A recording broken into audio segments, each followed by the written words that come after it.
Hello, Central Oregon. My name is Rodrigo. I'm the Latino Services Coordinator for Deschutes Public Library here in Bend. And I'm here to recommend to you your next book, or at least I hope it's your next book. The book that I want to recommend to you all today is called Wayward Lives, Beautiful Experiments, Intimate Histories of Riotous Black Girls, Troublesome Women, and Queer Radicals. And it's written by Sadia Hartman. It is a nonfiction book, and so I definitely recommend it to all the nonfiction readers. It has all of the things that I usually look for in nonfiction, right? The history, the information, the framework for understanding it. Specifically the lives and the histories of Black queer people in places like Philadelphia and New York post-Great Migration. But I also recommend it to fiction readers because it does it in a way that not a lot of nonfiction books do, and it does it well.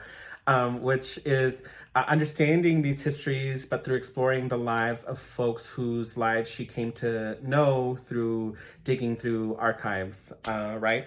But what she discovered in going through these archives is, number one, that they're incomplete, but also number two, that you can't always necessarily trust the way that folks are depicted in archives because the folks who are collecting this information, storing this information, interpreting this information, are doing so from a place of looking down at folks, of not really checking their own internalized or just general anti-Blackness.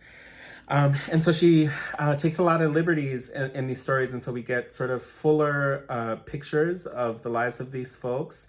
And like I said, through the lives of these folks, also understanding these larger histories around topics like the Great Migration, vagrancy laws, prostitution laws in places like Philadelphia and New York. And so I don't think I would recommend it to any form or genre purist because it is it's not really easily categorized, I don't think.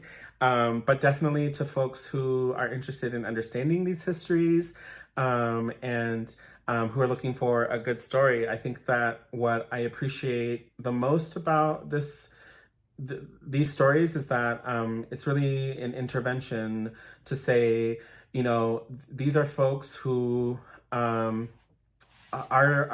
making decisions from a place of great precarity, right? So a lot of the stories that you learn about in these books are post-Great Migration, like I mentioned. And so, it's folks who had newfound freedom post-chattel slavery, but that quickly discovered that in the South, it wasn't really freedom or not any freedom that they could act upon. And so they come to the cities in the Great North, but are met with a lot of the same thing, right? Their way of being, their way of dressing, their kinship structures, the very existence of Blackness is criminalized and pushes folks into the categories of vagrant and into professions like prostitution.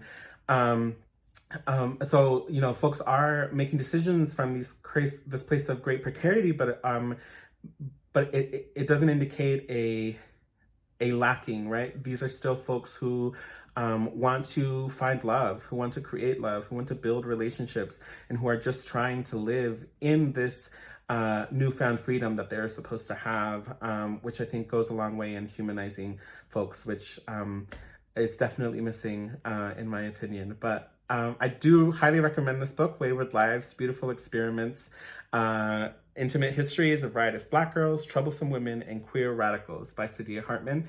It's available as a physical book, as an ebook, and as an audiobook, both on the Hoopla and the Libby apps. So I hope you pick it up, and with that, I leave you all. This has been Your Next Book.